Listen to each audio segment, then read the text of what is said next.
Your tale tells, where darkness has a voice.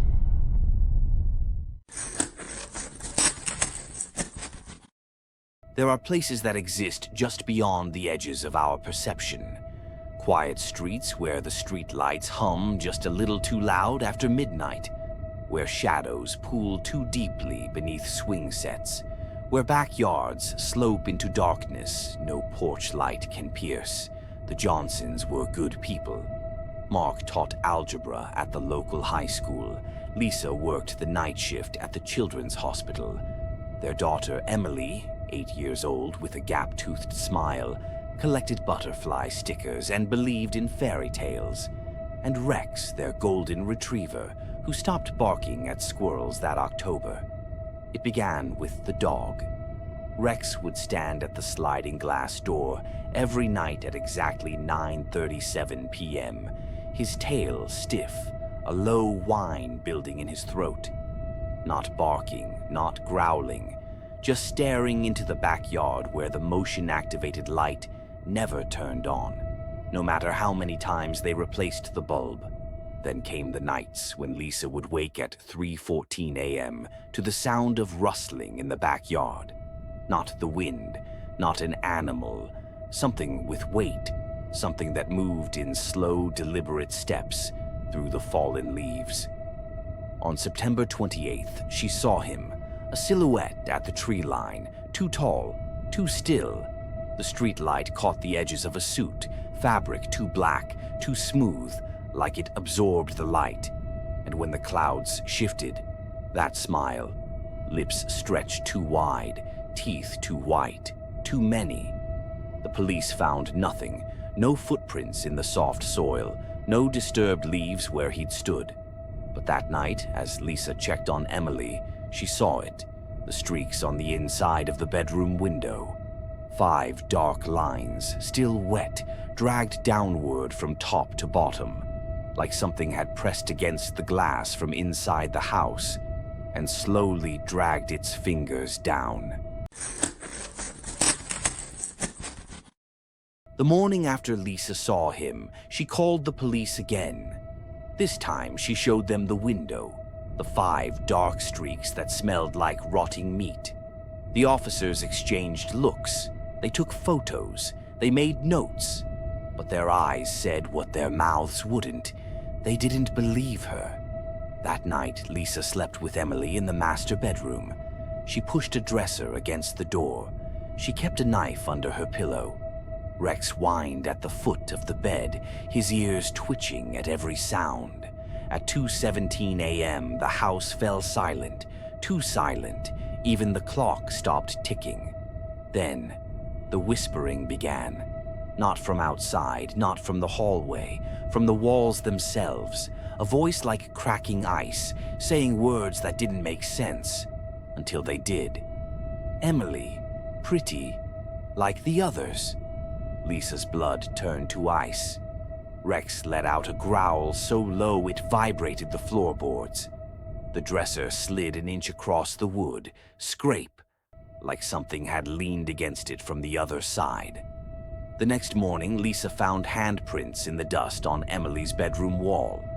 Small ones, child-sized. But Emily hadn't been in that room for 2 days, and these prints, they started at the ceiling and trailed downward, as if something had crawled from the attic.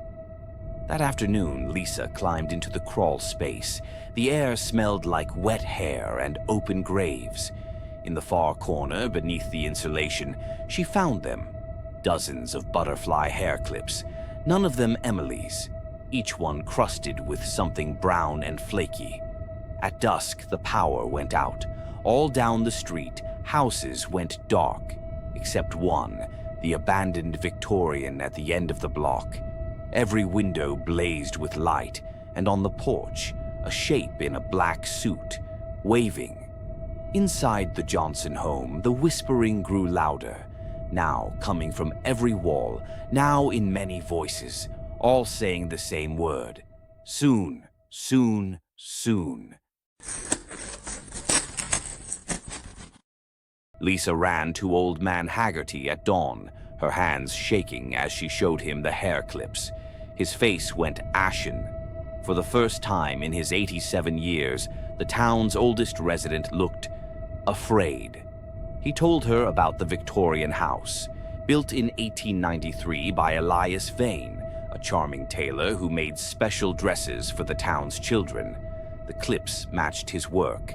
The brown flakes, not rust, not dirt, dried blood. He took them, Haggerty whispered. One every October. We thought they ran away until we found his workroom. The police had discovered 12 small coffins in the walls, each containing a dress and what was left of the girls who wore them. Elias vanished before his trial. Some said he fled. Some said he hung himself in the woods. But every October since, someone sees him. That night, Lisa installed security cameras. At 3 a.m. they triggered. The footage showed 3:01 a.m. Rex leaps off the bed, snarling at the closet. 3:03 a.m. The closet door creaks open by itself. 3:05 a.m. Emily sits up in bed, eyes closed, lips moving. 3:06 a.m. The sheets beside Emily depress, as if someone sat there. 3:07 a.m. Emily's head snaps toward the camera, eyes open, black and smiling. The final frame showed something emerging from the closet, a long arm in a rotting suit sleeve, its fingers brushing Emily's hair just before the camera died. Lisa knew what she had to do. She left Emily with Haggerty, the only place that thing hadn't touched, and drove to the abandoned Victorian as the sun died behind the trees. The front door stood wide open. A smell like open tombs and wet wool poured from the darkness. Inside, the walls were covered in children's hair, long strands nailed in patterns that made Lisa's eyes hurt to look at. The floorboards whispered with every step, "She's pretty. She's perfect. We need her." Upstairs, she found the workroom. 12 small coffins lined the walls, but they weren't coffins. They were dollhouses, perfect replicas of local homes, including the Johnsons. Inside their miniature, something moved. Lisa lifted the roof and saw tiny figures. Mark, herself, and a smaller Emily with butterfly clips in her hair. A creak behind her. The smell grew stronger. Lisa turned slowly. There he stood in the doorway, Elias Vane, his suit stitched to his flesh with black wire, his smile stretched wider than humanly possible by rusted hooks, and in his arms, dozens of butterfly clips dripping with something fresh. "You're too late," he whispered, but his mouth didn't move. The voice came from the walls, from the floor, from inside Lisa's own mind. Then the house began to change. The walls peeled back like burnt paper, revealing hundreds of small hands pressing against the other side. The floorboards split open and Lisa saw Emily, standing in a crowd of pale children under the house, all wearing the same butterfly clips, all whispering, "We need a new sister. We need a new sister." Lisa lunged forward, not toward the smiling man, but toward the dollhouse. Her fingers closed around the tiny figure of Emily, just as the floor gave way completely. She fell through rotting wood into the crowd of whispering children below, their cold hands grabbing at her clothes, her hair, her face. Then she saw the rules carved into the foundation stones. A trade must be made a soul for a soul. The oldest claims the newest until the cycle is broken.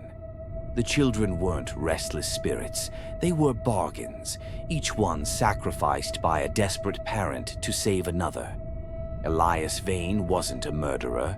He was the first trade, the oldest soul keeping the cycle alive. Above her, the smiling man's hooks began to unravel, his true form emerging. Not a man at all, but a living mass of butterfly clips and children's bones.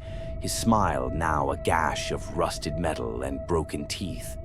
Lisa did the only thing she could. She reached into her pocket and pulled out the clip she'd taken from Emily's hair that morning. The real one, not the tiny doll version in her other hand. "I trade myself," she whispered. The house went silent. Then, screeching metal. The smiling man's head jerked backward as the children's hands pulled him down into the darkness.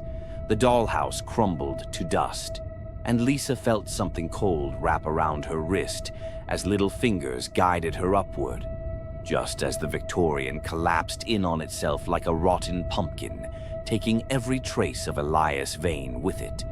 Emily doesn't remember the whispering. The police found Lisa wandering near the empty lot where the Victorian once stood, clutching a single butterfly clip in her bloodied hand. But sometimes, when the streetlights hum too loud at night, Lisa opens her dresser drawer to check, where 12 perfectly clean hair clips now sit in a neat row, and sometimes they're arranged in the shape of a smile.